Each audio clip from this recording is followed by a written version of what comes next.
She was fired for being 10 minutes late after working 70 hours a week. Her boss laughed. But the next time he saw her, he was begging. You won't believe how she turned the tables. Now sit back, this one's intense. It was raining so hard the night before, she hadn't slept. Her tiny one-bedroom apartment creaked with every gust of wind, and the clock kept blinking, 3:00 a.m., 3:31, 4:12. But even then, Ava was at her desk by 7 a.m. She didn't have a choice. If she wasn't the first one in, the others would mess up the figures, the presentations, the whole deal pipeline. She'd been carrying that company's weight for months, maybe even years. And then, on a Tuesday that felt like every other exhausting day, she arrived at 9:10 a.m. 10 minutes late. No breakfast. No coffee. No breath. Step into my office, Ava. Her manager, Brent, didn't even look up from his monitor. Slicked hair. Rolled up sleeves. Jaw clenched like he'd been waiting for her to mess up. I'm really sorry, she said quietly, wiping the rain off her blazer sleeve. The train stalled underground and You know the rules, Brent cut in coldly. 10 minutes late. This isn't a charity. You're done here. What? She blinked, thinking it was a sick joke. You're fired. Her mouth dried. Her pulse rushed to her ears. Brent, I've worked 70-hour weeks. I handled the Simmons file when you left early for your golf trip. He didn't care. You should have set an earlier alarm. No write-up. No warning. Just cold dismissal. The room spun. People outside pretended they didn't hear. Some peeked through the glass with smug little grins. Her chest burned, but she didn't scream. She didn't cry. She only whispered, "You'll regret this." Brent chuckled. I highly doubt that. She walked out without her coat, soaked again by the time she reached the train platform. That night, something in Ava shifted. She stared at the ceiling. All the late nights. All the canceled plans. The missed birthdays. The stress ulcers. For what? To be thrown out like yesterday's trash over 10 minutes. She wasn't going to beg. She wasn't going to crawl back. But she wasn't going to disappear either. She remembered something she never acted on. A side hustle. A dream. One that didn't rely on toxic bosses or silent HRs. Ava picked up her phone and dialed someone she hadn't spoken to in a while. Uncle Ruben? You said if I ever wanted to learn how to flip failing businesses, you'd teach me. His pause was long. I didn't think you'd ever call me, he said softly. Come by the cafe tomorrow morning. Let's talk. And that's when everything began. She would rebuild. But not to prove Brent wrong. To prove she never needed him in the first place. The next morning, Ava didn't bother with makeup or suits. She wore jeans, tied her hair into a low bun, and headed to her uncle's small cafe near the harbor. It was nothing fancy. Old wooden floors, creaky chairs, and a bell that jingled every time the door opened. But it smelled like warmth, like cinnamon and beginnings. Uncle Ruben was already at the counter, wiping mugs, humming an old jazz tune. When he saw her, he smiled. You look like you haven't slept in a week. I haven't, she replied, her voice raw but steady. He poured her coffee and slid a pastry her way. Tell me everything. She did. From the long hours and ignored emails to Brent's smug smirk and the deafening silence that followed her firing. She didn't cry, not once. But Ruben's face hardened with each sentence. He doesn't realize what he just lost, he muttered. That company survived off your spine. Ava shrugged. I don't want revenge. I want to build something. For me. Ruben leaned back. Good. Because you can either wait for someone to hand you a throne, or build one with your bare hands. That morning turned into an afternoon of blueprints. Ruben pulled out old files from a drawer, failed small businesses he had quietly bought over the years, hoping someone would come along to revive them. Coffee shops. A thrift store. A quiet bookstore with 0 foot traffic. They're sitting on gold, he said. They just don't know how to polish it. Ava leaned over the plans, her mind alive for the first time in weeks. What if we combined them? Created something new? Hybrid spaces? You mean like a book cafe? Thrift lounge? Community first vibe. Yes. With real events. Job talks. Workshops. Somewhere people want to be. Ruben's grin was slow. That's the Ava I was waiting for. They called it Second House. Within a week, they signed papers. Ava used her savings and took a calculated risk. Every late night and broken promise now fueled her hunger to build something pure. Something that couldn't be taken away over 10 minutes. Meanwhile, Brent barely noticed she was gone. At first. But small fires started showing up. Client errors, messed up reports, awkward investor calls. He brushed it off. Blamed the interns. Until a crucial deal with East and Oak, a partnership Ava had nurtured for months, fell apart on a single Zoom call. "Where's Ava?" the client had asked, confused. Brent froze. "She no longer works here." "Well then, neither do we." Click. His pride began to chip. He called HR. Maybe we were too quick. Reach out to her. But Ava never responded. She was too busy painting walls and hosting free resume workshops in her barely finished cafe with fairy lights and donated books. One night, while she was adjusting the new "Open Soon" sign, a woman tapped her shoulder. "Are you Ava Hart?" She turned, startled. "Yes, I'm Olivia Nguyen. I run a women's entrepreneurship fund. I saw your workshop flyer downtown and followed the buzz. Would you want to talk about scaling this?" Ava blinked. "Are you serious?" "I am. Your idea has legs. And heart. We don't invest in pitch decks. We invest in people. And your story? It's real." Ava's hands trembled. Not from fear, but from the joy of finally being seen. While Brent sat in his high-rise office, wondering why his investors weren't calling back, Ava's little cafe in the harbor had a line out the door. She didn't scream. She didn't plot revenge. She simply built better. The soft glow of string lights danced on the windows of Second House as people from all walks of life poured in: students, job seekers, single moms, retired teachers, small business owners. Ava stood behind the counter, greeting each of them with a smile that no longer carried the weight of fear or exhaustion. Every time she looked around the room, it hit her. This wasn't just a cafe. This was a movement. She hosted free career clinics on Mondays, open mic poetry nights on Thursdays, Build Your Zoom Fridays. People came not just for the coffee, but for the hope. For the feeling that someone out there still believed in kindness, in second chances, in rebuilding from the ground up. Olivia, the investor from the Women's Fund, kept showing up. She wasn't just talking, she meant it. "I want to franchise this," she said one night, handing Ava a folder. 3 more locations. Same model. But I want you leading the vision. Not from behind a counter, from the top. Ava stared at the papers, barely breathing. "Are you sure?" Olivia smiled. "You're not just a businesswoman. You're a lighthouse." That night, Ava cried for the first time since she'd been fired. Not because she was broken, but because she finally felt whole. Back in Brent's world, things weren't so bright. One by one, the pillars holding his company up began to collapse. Simmons backed out. Trenton Media refused to sign. Then came the audit. Turns out Ava had been cleaning up more than just missed deadlines. She'd been preventing a silent implosion for months. Now, without her, the crack showed. Loudly. Publicly. One headline did him in. Ex-executive builds empowerment empire while former boss faces financial collapse. The article didn't mention names directly, but readers knew. His board called an emergency meeting. "Do something," one partner barked. "Fix this PR disaster."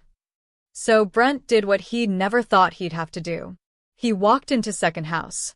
The chime on the door jingled. Ava looked up from her laptop. For a second, her face blinked. Then calm. Professional. Graceful. Brent. He looked uncomfortable in his custom blazer. Too polished for a place that smelled like fresh muffins and healing. "I wanted to apologize." She raised an eyebrow. "For firing me? Or for assuming I was disposable?" He blinked.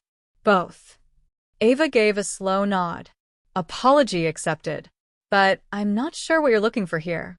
Brent glanced around, as if seeing the place for the first time. Honestly, I don't know. Your name's everywhere now. And we're sinking. I just thought maybe you'd come back. Help. Silence. Then Ava leaned in. I'm not going back. But I'll send someone. He looked up, confused. I teach now, she said simply. I mentor. Brent swallowed hard. Thank you. I mean it. She nodded. You're welcome. Just don't waste the second chance. Outside, the line kept growing. Inside, Ava returned to her laptop. She didn't need revenge. She'd already won.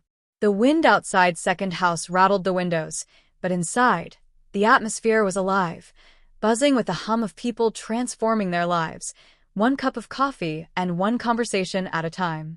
Ava leaned against the reclaimed wood wall, arms folded, silently watching as a young woman nervously approached the free resume help desk. She reminded Ava of herself from a year ago, tired, underappreciated, trying desperately to make someone, anyone, believe in her. But here, she didn't need to fight for validation. Here, people were seen, loved, and lifted.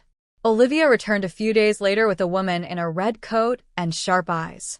This is Miranda Chase. She runs our social impact division. She's interested in backing the next phase of your project. Ava sat down across from her, her breath steady. What does next phase look like? Satellite hubs, Miranda said crisply. Not just cafes. Learning centers. Safe spaces. Skill workshops. You'll need a team, corporate structure, regional heads. Ava's pulse quickened, but not from fear. From purpose. I want it, she said without hesitation. All of it. But we stay authentic. No turning this into a polished chain with empty branding. We stay real. We stay local. Each space fits its community. Miranda's lips twitched. Good answer. They shook hands. That handshake would go on to spark something extraordinary. By the time Ava launched the second location, a former bookstore downtown, she was already being featured in podcasts, women in leadership panels, and career blogs. But she never forgot the truth. The success wasn't hers alone. It belonged to the struggling waitress who stayed late to clean the cafe floors with tears in her eyes. To the middle-aged dad learning graphic design at night in a corner booth. To the quiet teen who walked in with a hoodie and left with a scholarship.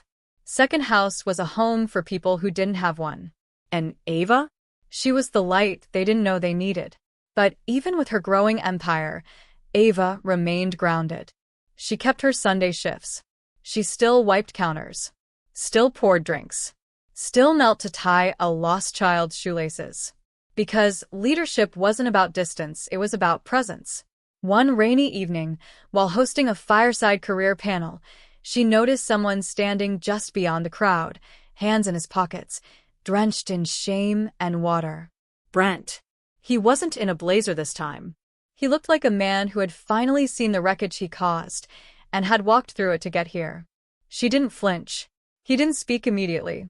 Just handed her a thin envelope. What's this? My resignation. She raised an eyebrow. You don't work for me. No, he said, voice soft, but I needed to resign from the version of myself that let you down. For the first time, Ava saw something behind his tired eyes. Not regret. Not desperation. Change. He went on. I've taken a job teaching high school business at my old school. Thought maybe I could finally start building instead of tearing people down. She paused, then gave a small, real nod. That's good. Brent looked around. This place, it's unbelievable. You built what I never could. No, Ava said, eyes clear. I built what I was never allowed to. Later that night, as the rain cleared and the stars blinked down over the city, Ava stood on the rooftop of the cafe with her team. They toasted hot cocoa mugs toward the skyline. To the girl who was fired for being 10 minutes late, her best friend Clara said with a grin. To the woman who never needed a seat at their table, Olivia added, raising her mug. Ava smiled, her voice warm and quiet. To every person who thought they were replaceable, you're not. 3 years had passed. Second House was no longer just a cafe, it had become a phenomenon. What started as one cozy little harbor cafe had now spread into 13 neighborhoods. Each location looked different, some inside old libraries, others in restored warehouses, but all shared the same heartbeat: warmth, dignity, second chances. Ava's name was now quietly known in places she never dreamed of entering. Not as an influencer, not as a boss, but as the woman who dared to turn humiliation into healing and burnout into blueprints. One crisp November morning, Ava arrived at the original second house early, before the first barista clocked in, before the first job hunter opened their laptop. The lights were still dim. A few leaves blew against the front windows. She sat in her usual corner booth, coffee in hand, alone. Not sad, not nostalgic, just reflective. This seat used to be her whole world. Now it was just a piece of her mosaic. She glanced through the big glass windows as a teenage girl pressed her face to the glass, eyes wide. Ava got up, opened the door. "You can come in, sweetie. We're not open yet, but it's warm." The girl stepped in hesitantly. "Are you Ava Hart?" "I am. My mom used to come here when she was trying to find work. She told me this place saved her life." Ava knelt, so their eyes were level. "What's your name?" "Jade." "Well, Jade," she said gently, "you're always welcome here, no matter what." Later that afternoon, Ava spoke at a quiet little conference titled Workplaces That Heal. She didn't use a script, Just spoke from her chest. I was fired over 10 minutes. Not because I wasn't good at my job, but because someone decided I didn't matter. She paused, letting it settle. But what he didn't realize is that his rejection lit a fire under me. And not for revenge, but for redemption. For people who feel small in rooms they've outgrown. For workers exhausted by pretending they're not breaking. For the quiet talents pushed into corners. She looked around the room of entrepreneurs, CEOs, and tired employees who'd shown up just for hope. And if you've been discarded, disrespected, or dismissed, I want you to hear this loud and clear. You're not broken.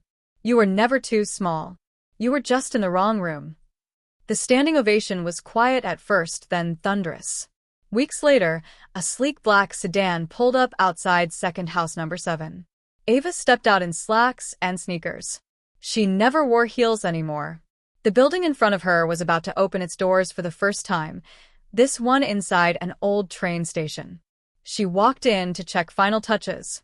The staff was young, energetic, nervous. She clapped once and smiled. "Let's change lives today." A little bell above the door rang, and in walked a man she hadn't seen in nearly 2 years. Not Brent, but Mr. Delacroix, the founder of the very company where she once worked 70-hour weeks.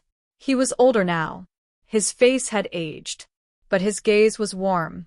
"Ava." She froze. "I didn't expect you here. I followed your journey. Quietly. I wanted to tell you something in person."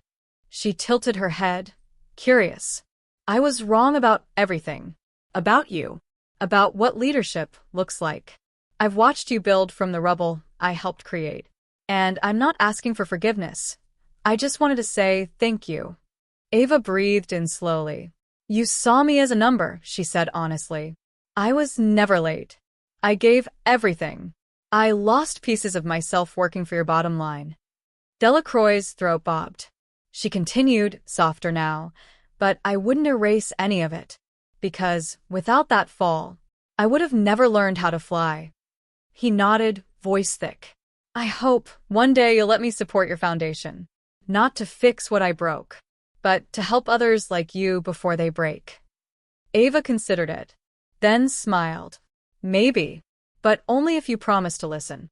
Really listen." He extended his hand. This time, she shook it on her terms. That evening, as the sun set behind the skyline and streetlights flickered on, Ava sat with a journal in her lap. She wrote, "I was fired for being 10 minutes late." And that became the moment everything finally arrived right on time.